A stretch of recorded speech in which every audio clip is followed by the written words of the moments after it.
Naquela mansão de luxo, uma faxineira humilde foi acusada do pior crime: roubar a herança mais preciosa de um milionário.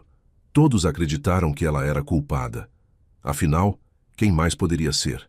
Mas o bebê de 8 meses que ela carregava no colo guardava um segredo.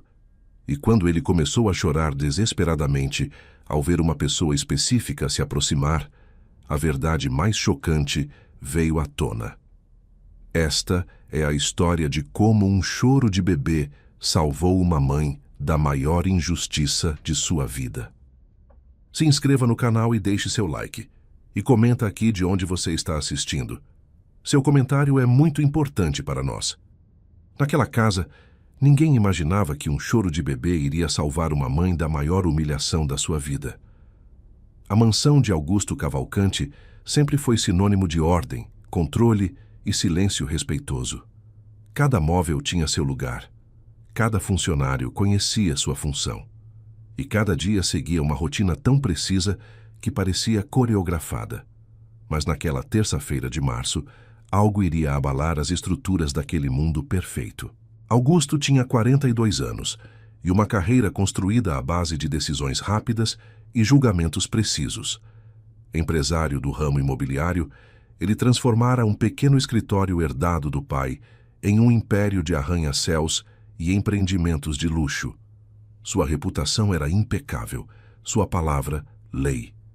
E sua capacidade de ler pessoas, inquestionável. Ou pelo menos, era o que ele acreditava. A mansão ocupava um terreno de 3.000 metros quadrados no bairro mais nobre da cidade. Jardins impecáveis cercavam a construção de 3 andares, onde enormes janelas de vidro refletiam o céu azul. No interior, mármore italiano cobria os pisos, lustres de cristal pendiam dos tetos altos e obras de arte cuidadosamente selecionadas adornavam cada parede. Tudo ali respirava riqueza, mas também solidão. Augusto vivia sozinho naquele palácio desde o divórcio, 3 anos antes. O casamento havia terminado como tantos outros entre pessoas de sua classe, sem escândalo, com acordos assinados e bens divididos civilizadamente. Ela ficara com a cobertura na praia. Ele mantivera a mansão e a rotina. Não houve filhos para disputar ou sofrer. Apenas o vazio educado de 2 pessoas que descobriram tarde demais que compartilhavam tudo, exceto amor. A equipe de funcionários era enxuta, mas eficiente. Seu Raimundo, o motorista de 63 anos, trabalhava ali havia 15 anos e conhecia cada rua da cidade como a palma da mão. Dona Vera comandava a cozinha com mão firme havia uma década, preparando refeições que Augusto raramente saboreava com atenção. E Fernando, o administrador de 38 anos, cuidava de toda a parte financeira e operacional da casa com precisão quase robótica. Eram pessoas em quem Augusto confiava cegamente. Afinal, lealdade comprada com bons salários parecia mais segura que promessas de afeto. Foi Fernando quem sugeriu contratar uma nova faxineira. Dona Conceição, que atendia a mansão 2 vezes por semana havia 8 anos, precisara se afastar por problemas de saúde. A substituição deveria ser temporária, apenas até a recuperação da funcionária antiga. O anúncio no site de empregos recebeu dezenas de respostas, mas foi o currículo de Márcia Santos que chamou atenção pela experiência em casas de alto padrão. Márcia tinha 32 anos e um sorriso discreto que raramente alcançava os olhos. Mãe solo de um bebê de 8 meses, ela aceitara o emprego mesmo sabendo das dificuldades. Não tinha família na cidade para ajudar com a criança, e creches eram caras demais para seu orçamento apertado. Quando Fernando explicou que precisaria trabalhar de segunda a sexta, das 8 da manhã às 5 da tarde, Márcia engoliu em seco antes de perguntar, com voz trêmula, se haveria problema em levar o bebê. Fernando hesitou, olhou para o pequeno Gabriel dormindo tranquilo, no carrinho ao lado da mãe. A criança tinha bochechas rosadas, cílios longos e aquela paz absoluta dos recém-nascidos. O administrador pensou em recusar, mas a urgência da situação e as excelentes referências de Márcia o fizeram concordar com uma condição. O bebê não poderia atrapalhar o trabalho nem incomodar o patrão. Márcia garantiu que Gabriel era uma criança calma. Dormia a maior parte do tempo e raramente chorava.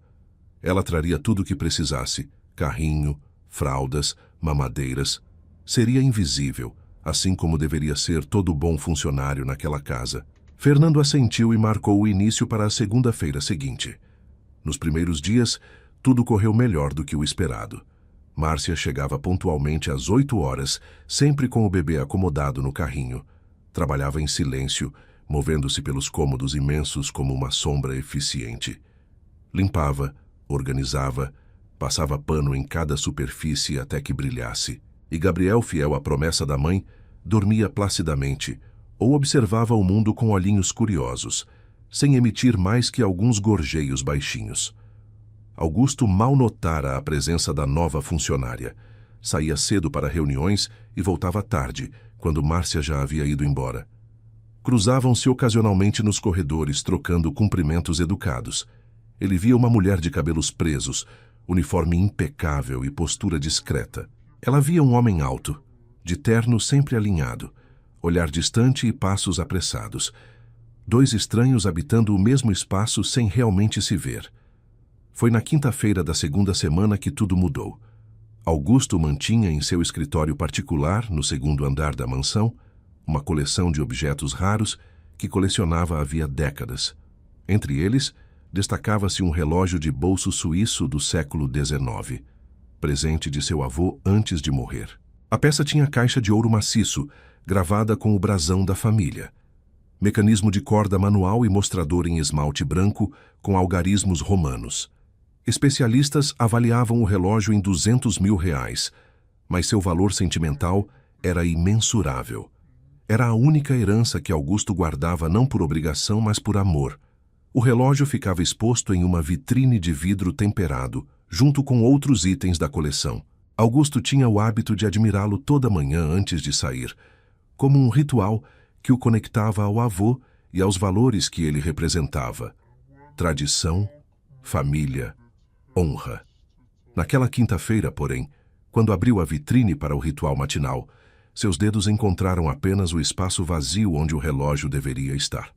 O coração de Augusto disparou. Verificou as outras prateleiras, revirou gavetas, procurou em cada canto do escritório. Nada. O relógio havia desaparecido. Chamou Fernando imediatamente, a voz carregada de uma urgência que o administrador raramente ouvia. Fernando subiu as escadas correndo e encontrou o patrão visivelmente abalado. Augusto, sempre tão controlado, caminhava de um lado para o outro, as mãos nos cabelos. Quando explicou sobre o desaparecimento, Fernando sentiu um frio na espinha. Conhecia o valor sentimental daquela peça. Sabia que não se tratava apenas de dinheiro. A primeira pergunta de Fernando foi óbvia. Quando Augusto vira o relógio pela última vez? A resposta veio rápida. Na manhã anterior, quarta-feira, tudo estava em ordem. E quem tinha acesso ao escritório? Fernando fez uma pausa antes de responder. Teoricamente, apenas ele para limpezas superficiais. Mas naquela semana, com a faxina profunda mensal, Márcia também estivera ali. Na quarta-feira à tarde, para ser exato. O silêncio que se seguiu foi pesado. Augusto olhou para Fernando. E Fernando sustentou o olhar por apenas alguns segundos antes de desviar. Nenhum dos dois precisou dizer em voz alta o que ambos estavam pensando. A nova funcionária, a desconhecida, a pessoa que não fazia parte do círculo de confiança construído ao longo de anos. Fernando sugeriu revistar discretamente os pertences de Márcia antes de tomar qualquer atitude drástica. Augusto assentiu, mas algo em seu peito já começava a endurecer. A lógica era implacável. O relógio desaparecera justamente quando alguém novo tivera acesso. Alguém que, diferente dos outros funcionários, ainda não provara sua lealdade. Alguém que, pela condição social, poderia ver naquele objeto uma solução para problemas financeiros. Quando desceram ao térreo, encontraram Márcia limpando a cristaleira da sala de jantar. Gabriel dormia no carrinho ao lado, os dedinhos fechados em pequenos punhos. Ela cantarolava baixinho uma canção de ninar enquanto passava o pano com movimentos circulares e cuidadosos. A cena era de uma domesticidade tão pura que Augusto sentiu uma pontada de dúvida. Mas a dúvida durou apenas um segundo antes que a razão voltasse a comandar. Fernando chamou Márcia com um tom que ela imediatamente reconheceu como problemático. Largou o pano, ajeitou o uniforme e aproximou-se com o coração acelerado. Sabia que algo estava errado. Via nos olhos do administrador aquela dureza que patrões desenvolvem quando precisam proteger seus interesses. A pergunta veio direta, sem rodeios. Márcia estivera no escritório de seu Augusto na véspera? Ela confirmou que sim, para a limpeza mensal.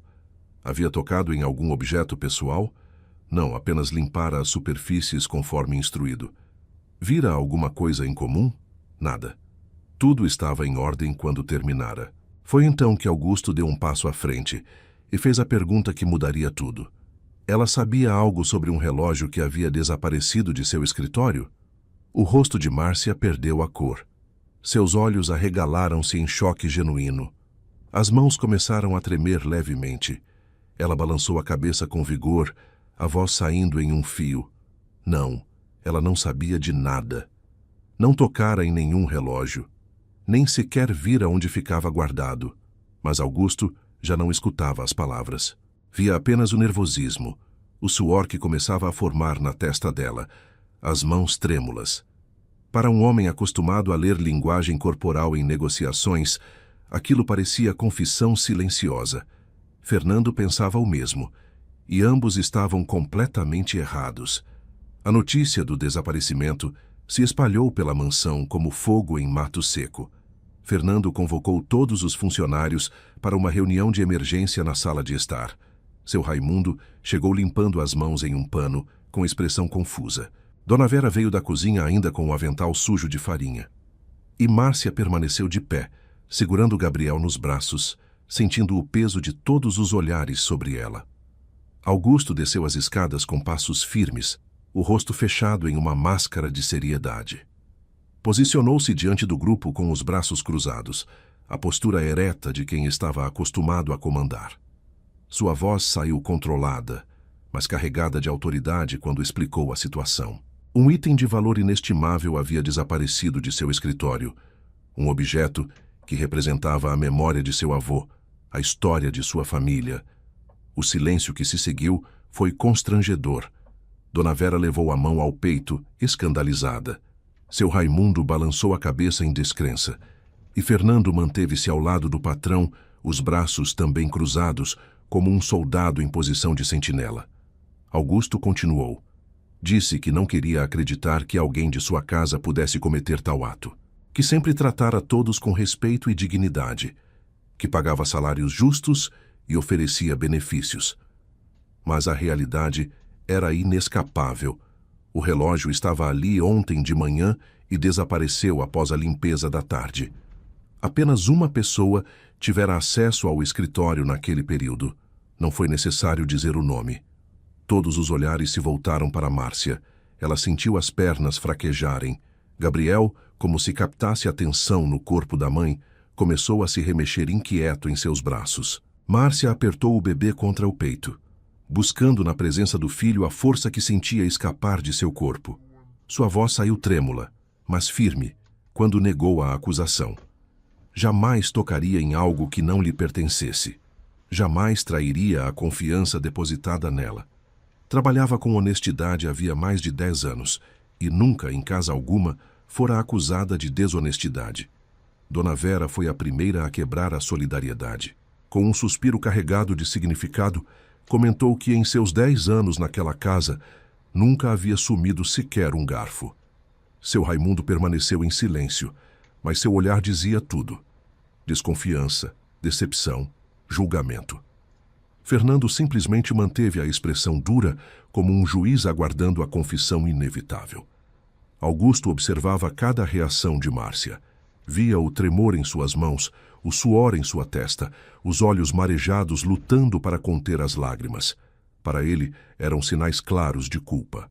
Não conseguia ver o que realmente eram, sinais de terror diante de uma injustiça que poderia destruir sua reputação, seu sustento, seu futuro. A situação escalou quando Fernando sugeriu revistar a bolsa de Márcia. Ela recuou um passo, apertando Gabriel com mais força. A humilhação daquela sugestão cortou como uma lâmina, mas o que poderia fazer? Recusar pareceria admissão de culpa. Concordar era submeter-se à desumanização de ser tratada como criminosa sem provas. Com lágrimas finalmente escorrendo pelo rosto, Márcia estendeu sua bolsa simples de tecido surrado. Fernando a pegou e revirou cada compartimento diante de todos. Encontrou carteira com poucos reais, documentos, chupetas, fraldas, uma mamadeira, lenços umedecidos. Nenhum relógio. A ausência da evidência, porém, não pareceu inocentá-la aos olhos dos presentes. Apenas indicava que ela fora esperta o suficiente para esconder em outro lugar. Dona Vera sugeriu então verificar o carrinho do bebê. Aquilo foi a gota que transbordou o copo para Márcia. Ela abraçou Gabriel com força protetora e deu um passo à frente, a voz finalmente quebrando o tom submisso. Não permitiria que mexessem nas coisas de seu filho. Não permitiria que transformassem a inocência de uma criança em parte daquela farsa grotesca. Poderiam revistar suas coisas, sua casa, sua vida inteira. Mas não tocariam em Gabriel. A firmeza inesperada fez Augusto piscar, surpreso. Por um breve momento, viu além da funcionária assustada. Viu uma mãe protegendo seu filho com a ferocidade de uma leoa. Viu dignidade onde esperava encontrar submissão. Algo em seu peito se apertou de forma estranha, mas ele afastou a sensação. Não podia permitir que emoções atrapalhassem o julgamento racional. Fernando pressionou. Disse que se Márcia não tinha nada a esconder, deveria permitir a revista completa. Que a recusa só aumentava as suspeitas. Que eles estavam sendo até generosos ao não chamar a polícia imediatamente. A ameaça pairou no ar como uma guilhotina prestes a cair. Foi nesse momento que algo inesperado aconteceu. Gabriel, que até então permanecera quieto nos braços da mãe, começou a chorar. Não era o choro comum de bebês com fome ou sono. Era um choro agudo, desesperado, que parecia carregar todo o desespero que Márcia tentava conter. O som ecoou pela mansão com uma intensidade que fez todos recuarem instintivamente. Márcia tentou acalmar o filho, balançando-o suavemente e murmurando palavras doces. Mas Gabriel continuava chorando, o rostinho vermelho, os punhos cerrados, as perninhas se debatendo. Era como se a criança sentisse a injustiça sendo cometida contra sua mãe e protestasse da única forma que sabia. Augusto sentiu o choro do bebê como um soco no estômago. Olhou para a cena diante de si. Uma mulher em lágrimas tentando consolar um bebê desesperado, enquanto 4 adultos a cercavam como acusadores em um tribunal medieval. Pela primeira vez, uma fagulha de dúvida atravessou sua certeza. E se estivesse errado? E se estivesse destruindo a vida de uma inocente baseado apenas em suposições? Mas a dúvida foi rapidamente sufocada pela lógica fria. Os fatos eram os fatos. O relógio desaparecera. Ela tivera acesso. Não havia outra explicação razoável. Sentimentos não mudavam evidências. Seu Raimundo, até então calado, finalmente falou.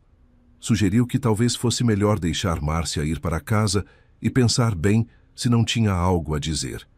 Que confissões costumavam trazer alívio para consciências pesadas. Que seu Augusto era um homem justo e certamente seria mais compreensivo se houvesse arrependimento sincero. A sugestão paternalista, carregada de condescendência, foi o golpe final na dignidade de Márcia. Ela enxugou as lágrimas com as costas da mão livre, respirou fundo e olhou diretamente para Augusto pela primeira vez desde que a acusação começara. Seus olhos, embora vermelhos e inchados, carregavam uma clareza perturbadora. Ela disse com voz rouca, mas firme, que não tinha nada a confessar porque não havia cometido crime algum. Que entendia a posição difícil de todos, mas que não abriria mão de sua honra por conveniência. Que voltaria para casa, sim, mas apenas para buscar forças para provar sua inocência. E que esperava, quando a verdade viesse à tona, que todos ali se lembrassem daquele momento e refletissem sobre como julgaram rápido demais. O pequeno discurso deixou a sala em silêncio. Augusto sentiu algo estranho, respeito. Mesmo na posição mais vulnerável possível, aquela mulher mantinha a cabeça erguida. Não implorava, Não se rastejava, não vendia sua dignidade por piedade. Simplesmente afirmava sua verdade e enfrentava as consequências. Fernando quebrou o momento sugerindo que Márcia fosse embora por aquele dia e aguardasse contato. Deixou claro que, dependendo dos próximos desdobramentos, medidas mais sérias poderiam ser tomadas. A ameaça velada de envolvimento policial pairou novamente no ar. Márcia assentiu em silêncio. Pegou sua bolsa, ajeitou Gabriel no colo e caminhou em direção à saída. Cada passo naquele chão de mármore parecia ecoar como uma condenação. Dona Vera desviou o olhar quando Márcia passou por ela. Seu Raimundo mexeu nos pés, desconfortável. Fernando manteve a expressão neutra, profissional, distante. Apenas Augusto continuou olhando. Observou a postura ereta de Márcia, mesmo sob o peso da humilhação. Notou como ela protegia o bebê contra o peito, como se fosse a única coisa pura em um mundo que acabara de revelar sua crueldade. E pela segunda vez naquele dia, sentiu a incômoda pontada de dúvida. Quando a porta se fechou atrás de Márcia, Augusto virou-se para os funcionários restantes. Agradeceu a colaboração de todos e pediu que mantivessem discrição sobre o ocorrido. Dona Vera assentiu com vigor, já ansiosa para voltar à cozinha e processar o drama. Seu Raimundo murmurou algo sobre o mundo não ser mais o mesmo e se retirou. Fernando ficou para trás, aguardando instruções. Augusto subiu novamente para seu escritório, fechou a porta e sentou-se pesadamente na poltrona de couro. O espaço vazio na vitrine onde o relógio deveria estar parecia gritar sua presença pela ausência. Passou a mão pelo rosto, cansado, e pela primeira vez em anos se perguntou se estava fazendo a coisa certa. Lá embaixo, sem que ninguém notasse, um pequeno detalhe passara completamente despercebido. Quando Fernando se aproximara para pegar a bolsa de Márcia, Gabriel não apenas começara a chorar. Por uma fração de segundo, o bebê olhara diretamente para o administrador, com uma expressão que crianças tão pequenas raramente exibem: medo. Márcia chegou em casa com Gabriel ainda agitado nos braços. O apartamento pequeno de 2 cômodos no bairro distante parecia ainda mais apertado naquele momento. Sentou-se no sofá gasto e finalmente permitiu que as lágrimas corressem livremente. Gabriel, sentindo os soluços da mãe, também chorou, até adormecer de exaustão contra seu peito. Enquanto embalava o filho, Márcia pensava nas contas que venceriam em poucos dias. O aluguel, a luz, a água. Trabalhara apenas 2 semanas naquela mansão. O dinheiro mal cobriria metade das despesas do mês. E agora, além de perder o emprego, carregava uma acusação de roubo que poderia destruir qualquer chance de conseguir outro trabalho em casas de família. Quem contrataria uma faxineira acusada de desonestidade? A injustiça queimava em seu peito como brasa viva. Repassou mentalmente cada minuto que passara naquele escritório. Limpara a mesa, as estantes, passara pano nas molduras dos quadros. Nem sequer abrira gavetas ou armários. E aquela vitrine de vidro com objetos valiosos. Mal ousara chegar perto, com medo de quebrar algo. Como poderiam acusá-la de roubar o que nem sabia que existia? Enquanto isso, na mansão, Augusto não conseguia se concentrar em nada. Tentara trabalhar, responder e-mails, revisar contratos, mas sua mente voltava sempre para a cena da manhã. A imagem de Márcia abraçando o bebê, enquanto lágrimas escorriam por seu rosto, insistia em permanecer como uma fotografia grudada em sua consciência. Chamou Fernando ao escritório no final da tarde. Precisava de respostas, de certezas, de algo que silenciasse a dúvida crescente. O administrador chegou com uma pasta de documentos, sempre eficiente, sempre preparado. Augusto foi direto ao ponto. Fernando tinha absoluta certeza de que Márcia era a culpada? A pergunta pegou o administrador de surpresa. Ele piscou algumas vezes antes de responder que, bem, as evidências apontavam para ela. Era a única pessoa nova, a única sem histórico comprovado de lealdade. Quem mais poderia ser? Augusto percebeu que Fernando não tinha certeza. Tinha suposição, conveniência, lógica superficial, mas não certeza. E os outros funcionários? Augusto insistiu. Dona Vera, seu Raimundo, o próprio Fernando? Todos tinham acesso ao escritório em algum momento. Todos conheciam o valor dos objetos ali guardados. Por que a suspeita recaía automaticamente sobre Márcia? Fernando hesitou. A resposta era óbvia demais para ser dita em voz alta, mas ambos a conheciam. Porque Márcia era pobre, nova, descartável. Porque era mais fácil acusar quem não tinha poder de defesa. Porque o sistema sempre funcionara assim, e questionar seria abrir precedentes incômodos. Augusto dispensou Fernando com um aceno de mão. Ficou sozinho novamente, olhando pela janela para os jardins perfeitamente aparados. Pensou em seu avô, o homem que lhe dera aquele relógio, um homem duro, mas justo, que sempre dizia que riqueza sem caráter era pobreza disfarçada. O que o avô pensaria dele agora? Que tipo de homem acusava sem provas? Que tipo de homem destruía a vida de alguém por conveniência? Na manhã seguinte, sexta-feira, Augusto acordou decidido a resolver aquela situação de uma vez. Convocou todos os funcionários novamente. Disse que daria até o final do dia para que o relógio fosse devolvido, sem perguntas, sem consequências. Apenas queria de volta o que era seu por direito sentimental. O dia passou em silêncio tenso. Ninguém apareceu com o relógio. Ninguém confessou. E Márcia não atendeu às ligações de Fernando pedindo que retornasse à mansão para uma conversa. Ela decidira que não voltaria àquele lugar sem uma prova concreta de sua inocência. Não se submeteria a mais humilhação. Foi Dona Vera quem sugeriu no final da tarde que talvez fosse hora de chamar a polícia, que a situação estava se arrastando e precisava de resolução, que às vezes a autoridade policial fazia as pessoas falarem a verdade. Seu Raimundo concordou, dizendo que em seus 63 anos de vida aprendera que ladrão sempre voltava ao local do crime, e o silêncio de Márcia era praticamente uma confissão. Augusto ouviu as sugestões com crescente desconforto. Algo naquela história toda não se encaixava. Uma mulher que roubasse um relógio de R$200 mil não simplesmente ficaria em casa aguardando. Fugiria, venderia o objeto rapidamente, desapareceria. Mas Márcia permanecera em seu endereço conhecido, atendendo seus telefones pessoais, vivendo sua vida normal. Isso era comportamento de culpada ou de inocente? Fernando trouxe então uma informação nova. Conversara com algumas das antigas patroas de Márcia, checando as referências.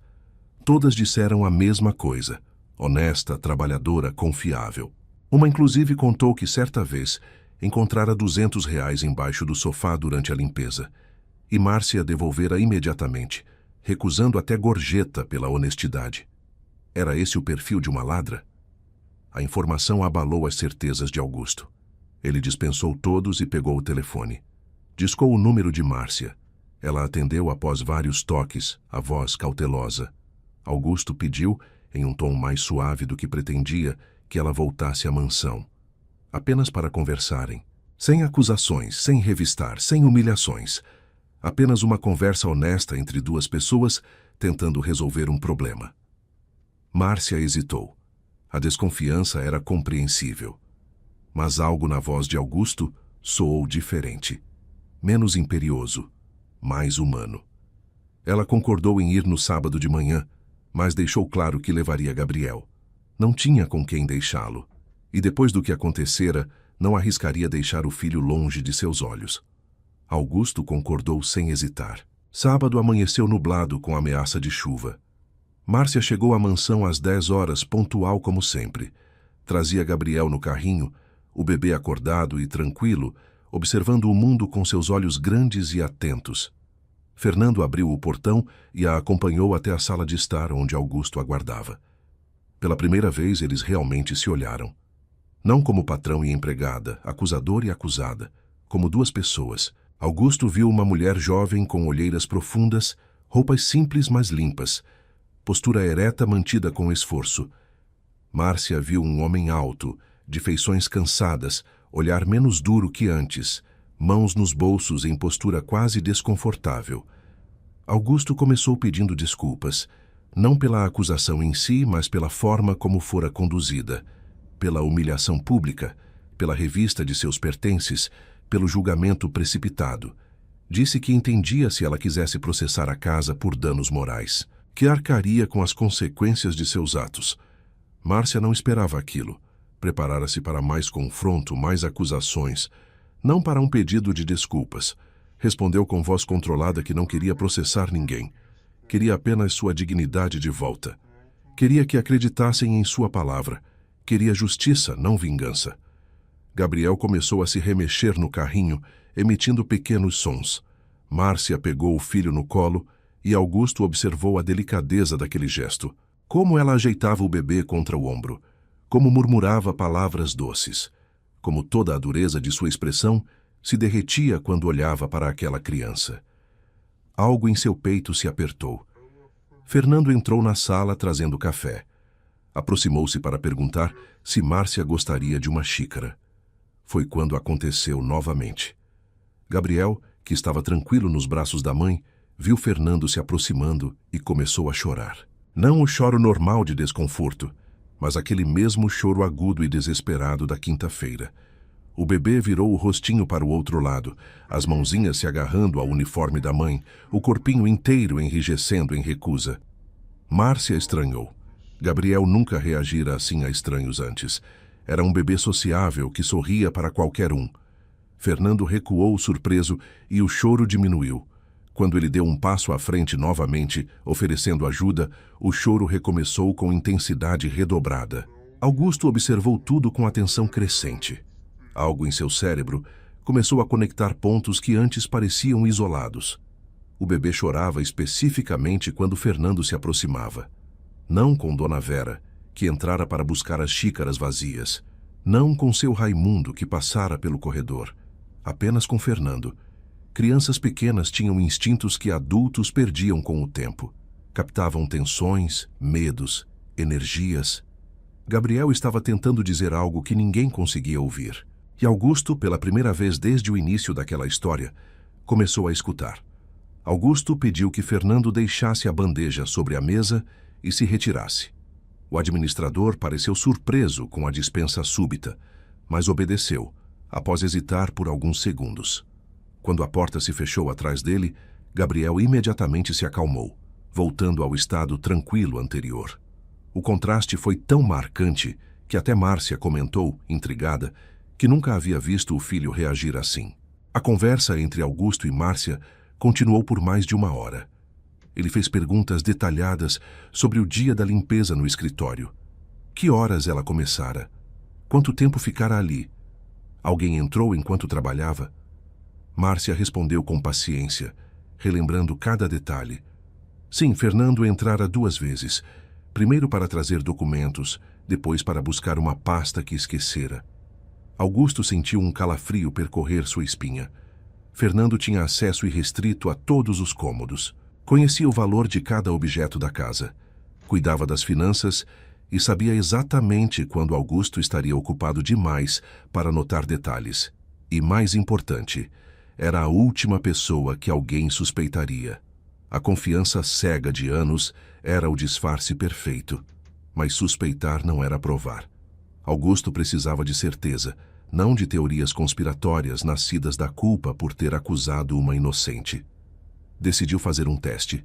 Chamou Fernando de volta à sala, dizendo que precisava discutir os próximos passos em relação ao boletim de ocorrência. Quando Fernando entrou novamente, Gabriel estava mamando tranquilo nos braços de Márcia. No momento em que o administrador cruzou a porta, o bebê largou a mamadeira e começou a chorar compulsivamente. Não foi gradual, foi instantâneo, como se um interruptor fosse acionado. Márcia tentou acalmá-lo, mas Gabriel se debatia, o rostinho vermelho, as perninhas chutando o ar. Fernando congelou na entrada. Seu rosto perdeu parte da cor e seus olhos se arregalaram levemente. Augusto captou a reação. Não era surpresa comum. Era o medo de quem vê seu plano desmoronar. O administrador forçou um sorriso e comentou que devia ter uma aparência assustadora para bebês. A piada soou falsa, forçada. Augusto disse que mudara de ideia sobre a polícia. Queria antes revistar toda a casa minuciosamente. Cada cômodo, cada armário, cada veículo no estacionamento. Se o relógio ainda estivesse na propriedade, seria encontrado. Fernando concordou prontamente, rápido demais, e se ofereceu para coordenar a busca. Augusto recusou. Disse que ele mesmo comandaria e que gostaria que todos os funcionários, sem exceção, entregassem suas chaves e aguardassem na sala de estar. O desconforto de Fernando foi visível. Ele começou a suar. As mãos tremeram levemente ao entregar o molho de chaves. Murmurou algo sobre ter compromissos à tarde, que talvez fosse melhor fazer aquilo em outro dia. Augusto foi firme. Seria agora. Márcia observava tudo em silêncio, embalando Gabriel, que aos poucos se acalmava. Começou a entender o que Augusto estava fazendo. Ele não tinha certeza ainda, mas estava seguindo a intuição que o bebê despertara. Pela primeira vez em dias, um fio de esperança atravessou seu peito. Augusto iniciou a revista pelo escritório de Fernando, um cômodo pequeno no primeiro andar, onde o administrador cuidava das finanças da casa. Márcia permaneceu na sala de estar com Gabriel, Dona Vera e seu Raimundo. Fernando ficou de pé próximo à janela, olhando para o jardim, as mãos nos bolsos, a postura rígida. Meia hora depois, Augusto desceu com expressão fechada. Não encontrara nada. Fernando pareceu relaxar levemente, mas Augusto não terminara. Pediu que todos mostrassem suas bolsas e mochilas pessoais. Dona Vera entregou sua bolsa grande de mão sem hesitar. Seu Raimundo esvaziou os bolsos, mostrando carteira, chaves do carro e balas de menta. Fernando disse que deixara sua mochila no carro. Augusto pediu as chaves do veículo. O administrador hesitou. Argumentou que ali só tinha coisas pessoais, documentos de trabalho. Augusto insistiu, a voz carregada de uma autoridade que não aceitaria recusa. Fernando entregou as chaves com mãos trêmulas. Todos seguiram para a garagem. O carro de Fernando, um sedã preto bem conservado, estava estacionado ao lado dos outros veículos. Augusto abriu o porta-malas. Encontrou a mochila de couro marrom pesada. Abriu os compartimentos. Roupas de ginástica, uma garrafa de água, documentos da casa. Ia fechar quando notou um bolso lateral com zíper. Abriu. Dentro, embrulhado em um pano escuro, estava o relógio de seu avô. O silêncio que se seguiu foi absoluto. Todos olharam para Fernando, que recuou um passo, o rosto lívido. Ele abriu a boca, fechou, abriu novamente. Nenhuma palavra saiu. Não havia explicação possível, defesa plausível, desculpa aceitável. Dona Vera levou a mão à boca, horrorizada. Seu Raimundo balançou a cabeça em descrença. E Márcia, ainda segurando Gabriel, sentiu as lágrimas brotarem novamente. Mas dessa vez eram lágrimas de alívio, de vindicação, de justiça finalmente servida. Augusto segurou o relógio com mãos trêmulas. A fúria e o alívio se misturavam em seu peito. Olhou para Fernando com uma expressão que o administrador conhecia bem, a mesma que usava em negociações quando descobria a traição. Fria, calculada, definitiva. Fernando tentou falar. Gaguejou algo sobre ter encontrado o relógio no jardim que ia devolver, mas esqueceu na correria. A mentira era tão absurda que nem ele parecia acreditar nas próprias palavras. Augusto perguntou por que alguém guardaria um objeto encontrado no porta-malas do carro, embrulhado e escondido em um bolso lateral.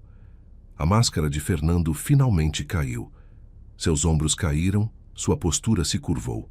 Por alguns segundos, pareceu que ia desabar ali mesmo. Então a raiva tomou conta. Raiva de ter sido descoberto, raiva da injustiça de sua própria vida. Explodiu dizendo que trabalhava havia 6 anos naquela casa, cuidando de cada centavo, de cada detalhe, sendo eficiente e leal. E o que recebia em troca? Um salário que mal pagava as dívidas que acumulara, tentando manter o padrão de vida esperado de quem trabalhava para milionários. Via Augusto gastar em um jantar o que ele ganhava em um mês. Via objetos valiosos acumulando poeira enquanto suas contas venciam. O relógio valia R$200 mil. Dinheiro suficiente para resolver sua vida, quitar dívidas, recomeçar. E Augusto nem notaria a falta por semanas, ocupado demais com seus negócios. A confissão cheia de ressentimento chocou a todos. Augusto sentiu uma mistura de decepção e compreensão. Não justificava o roubo, mas entendia o desespero que levava pessoas a cruzar linhas. Ainda assim, Fernando não apenas roubara, permitira que uma inocente fosse acusada, humilhada, destruída. Isso era imperdoável. Márcia se aproximou. Gabriel, agora calmo em seus braços, olhou para Fernando com uma expressão que não era de raiva, mas de tristeza profunda. Disse que entendia dificuldades financeiras melhor que ninguém. Criava um filho sozinha com salário de faxineira. Passava noites acordada, decidindo entre pagar luz ou comprar comida. Mas jamais, em seu momento mais desesperado, pensaria em roubar ou destruir a vida de outro ser humano para resolver seus problemas. As palavras de Márcia cortaram mais fundo que qualquer acusação de Augusto poderia. Fernando baixou a cabeça, sem resposta. Augusto disse que chamaria a polícia. Fernando seria processado criminalmente. Mas antes, exigia um pedido de desculpas público a Márcia, diante de todos que testemunharam sua humilhação. Fernando virou-se para Márcia. As palavras saíram baixas, envergonhadas, mas sinceras. Pediu desculpas por ter permitido que ela fosse acusada injustamente, por ter se aproveitado de sua vulnerabilidade social, por ter sido covarde. Márcia apenas assentiu em silêncio. Não disse que aceitava as desculpas. Não disse que perdoava. Apenas reconheceu que as palavras foram ditas. Gabriel, nos braços da mãe, olhou para Fernando uma última vez, e dessa vez não chorou. Apenas observou, com aqueles olhos grandes e sábios demais para 8 meses de vida, como se soubesse que a justiça fora feita. A polícia chegou 1 hora depois. Fernando foi levado sob acusações de roubo e difamação. Dona Vera e seu Raimundo testemunharam tudo, ainda em choque com a revelação. Quando a viatura partiu levando o ex-administrador, um silêncio pesado tomou conta da mansão. Augusto pediu que todos voltassem às suas atividades. Precisava falar com Márcia a sós. Ela permaneceu na sala de estar, Gabriel dormindo tranquilo em seus braços após toda a atenção.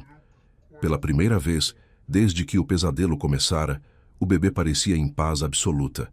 Augusto sentou-se ao lado dela, mantendo uma distância respeitosa. Começou pedindo desculpas novamente, mas dessa vez de forma mais profunda. Reconheceu que não fora apenas um erro de julgamento. Fora preconceito. Fora a facilidade de acusar quem tinha menos poder, menos voz, menos defesa. Dissera-se um homem justo, mas agira com injustiça quando mais importava. Márcia ouviu em silêncio. Quando ele terminou, respirou fundo antes de responder. Disse que aceitava as desculpas, mas que aqueles dias haviam deixado marcas. Fora humilhada, tratada como criminosa, vista com desconfiança por pessoas que mal a conheciam. Isso não se apagava com simples palavras, por mais sinceras que fossem. Augusto assentiu, compreendendo. Perguntou o que poderia fazer para começar a reparar o dano. Márcia pensou por alguns instantes. Disse que precisava do emprego de volta. Precisava que ele desse uma carta de referência clara, sem ambiguidades, atestando sua honestidade. E precisava de um pedido formal de desculpas por escrito, caso precisasse provar no futuro que fora inocentada. Augusto concordou com tudo imediatamente, mas foi além. Ofereceu um aumento salarial, não como compensação pelo ocorrido, mas como reconhecimento do valor de seu trabalho. Ofereceu também um quarto nos fundos da mansão, caso ela preferisse não fazer o trajeto longo todos os dias com o bebê. Seria dela sem custos pelo tempo que precisasse. Márcia ficou surpresa com a oferta. Era mais do que esperava, mais do que pedira. Hesitou, procurando sinais de piedade ou culpa nas palavras dele. Mas o que viu foi respeito genuíno. Aceitou o aumento, mas recusou educadamente o quarto. Preferia manter sua independência, sua casa própria, por mais humilde que fosse. Augusto respeitou a decisão sem insistir. Admirou a força daquela mulher que, mesmo na posição vulnerável, não aceitava a caridade disfarçada de ajuda. Os dias seguintes trouxeram mudanças sutis, mas significativas na mansão. Márcia retornou ao trabalho na segunda-feira seguinte, recebida com pedidos de desculpas envergonhados de Dona Vera e seu Raimundo. Ambos reconheceram que haviam julgado rápido demais, deixando-se levar por preconceitos que nem sabiam que carregavam. Augusto passou a estar mais presente na casa. Antes vivia em reuniões externas e viagens de negócios. Agora, trabalhava mais frequentemente do escritório doméstico. Cruzava com Márcia nos corredores e o que antes eram cumprimentos mecânicos se tornaram conversas breves. Ele perguntava como estava Gabriel. Ela respondia que o bebê crescia rápido, cada dia mais esperto. Pequenos gestos começaram a aparecer. Augusto deixava a porta do escritório aberta quando Márcia limpava ali para que ela não se sentisse vigiada. Oferecia água ou café sem que ela precisasse pedir. Abaixava o tom de voz naturalmente quando Gabriel estava dormindo. Eram atos simples, mas carregados de significado. Respeito. Márcia notava tudo. Notava como ele observava discretamente quando ela brincava com Gabriel durante os intervalos. Como seu rosto, normalmente fechado em expressão séria, suavizava ao ver o bebê sorrindo. Como ele parecia menos solitário quando havia vida, risos de criança, humanidade naquela mansão enorme. 2 semanas após o incidente, Augusto chegou em casa trazendo uma caixa. Encontrou Márcia na sala e, com certa timidez incomum, ofereceu o presente. Dentro havia um móbile colorido para berço, com músicas suaves e luzes delicadas. Disse que vira em uma loja e pensara em Gabriel. Não era desculpa nem compensação. Era apenas um presente de alguém que começava a se importar. Márcia ficou sem palavras. Aceitou agradecida e, pela primeira vez desde que se conheceram, sorriu genuinamente para ele. O sorriso transformou seu rosto, iluminou seus olhos. Revelou a beleza que a dureza da vida tentava esconder. Augusto sentiu algo se mover em seu peito, uma sensação que não experimentava havia anos. Gabriel adorou o móbile. Passava horas observando as figuras girando, os olhinhos acompanhando cada movimento. E Augusto, sempre que passava pelo cômodo onde Márcia deixava o carrinho, parava para observar. Não apenas o bebê, mas a mãe que cantava baixinho, que sorria para o filho, que carregava leveza em meio às responsabilidades. Conversas foram ficando mais longas.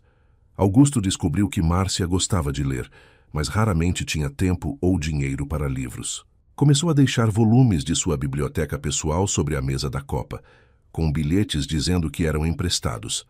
Márcia os lia com voracidade nos intervalos do trabalho e depois discutiam brevemente sobre as histórias. Ela descobriu que por trás do empresário frio havia um homem que gostava de jazz, que colecionava histórias do avô, que secretamente sonhara em ser arquiteto antes da pressão familiar o empurrar para os negócios. Descobriu que ele era sozinho não por escolha, mas por ter esquecido como se conectar genuinamente com pessoas. 1 mês após a revelação da verdade, Augusto tomou coragem para fazer um convite. Era sábado, dia de folga de Márcia. Ele ligou perguntando se ela e Gabriel gostariam de visitá-lo para um almoço. Não como empregada e patrão, apenas como 2 pessoas que estavam construindo algo que nenhum dos dois sabia ainda nomear. Márcia hesitou. Sabia o que aquele convite significava, ou pelo menos intuía. Era a linha entre o profissional e o pessoal começando a se borrar. Parte dela tinha medo. Homens ricos não se envolviam seriamente com faxineiras. Eram mundos diferentes, regras sociais rígidas, expectativas incompatíveis. Mas outra parte, a que começara a confiar novamente depois de ter sua inocência provada, sussurrava que talvez aquele homem fosse diferente. Que talvez naquela mansão onde a injustiça quase a destruiu, algo bonito pudesse nascer das cinzas da humilhação. Aceitou o convite. O almoço foi simples. Augusto cozinhou pessoalmente, desajeitado, mas esforçado. Macarrão com molho de tomate caseiro, salada, pão italiano. Márcia riu ao ver um empresário milionário com as mãos sujas de farinha, tentando entender por que a massa não ficava como nas receitas online. Gabriel estava no cadeirão, batendo colherinhas e sujando tudo ao redor. A mansão, sempre tão silenciosa e imaculada, estava viva. Conversaram por horas, sobre infância, sonhos, medos, arrependimentos. Augusto falou sobre o casamento que fora mais contrato que amor. Márcia falou sobre o pai de Gabriel, que desapareceu ao saber da gravidez. Compartilharam vulnerabilidades que raramente mostravam ao mundo. Quando o sol começou a se pôr, Augusto acompanhou Márcia até o portão. Gabriel dormia tranquilo no carrinho, exausto de tanto brincar. Houve um momento de silêncio. os dois parados sob a luz dourada do entardecer, nenhum querendo que aquele dia terminasse. Augusto não a beijou. Não fez promessas grandiosas ou declarações dramáticas. Apenas segurou delicadamente sua mão por alguns segundos e disse que gostaria de repetir aquele dia em breve. Se ela quisesse, é claro. Márcia apertou a mão dele de volta, o sorriso dizendo mais que palavras poderiam. Sim, ela queria. Enquanto caminhava para casa empurrando o carrinho, Márcia olhou para Gabriel e sussurrou um agradecimento. Aquele bebê, sem saber, sem falar, havia salvado sua honra e aberto portas para algo que poderia ser amor verdadeiro. Na mansão, Augusto voltou para o escritório e olhou o relógio do avô, finalmente de volta ao seu lugar. Pensou no homem que lhe ensinara sobre caráter e justiça.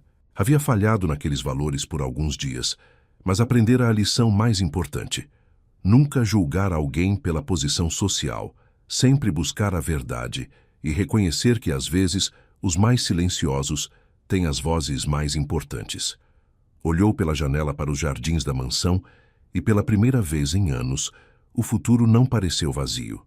Parecia cheio de possibilidades, risos de bebê, conversas ao entardecer e, quem sabe, uma família construída não sobre aparências, mas sobre respeito e amor genuíno. E em algum lugar da cidade, Gabriel dormia profundamente. O pequeno herói silencioso que revelou a verdade quando ninguém mais podia.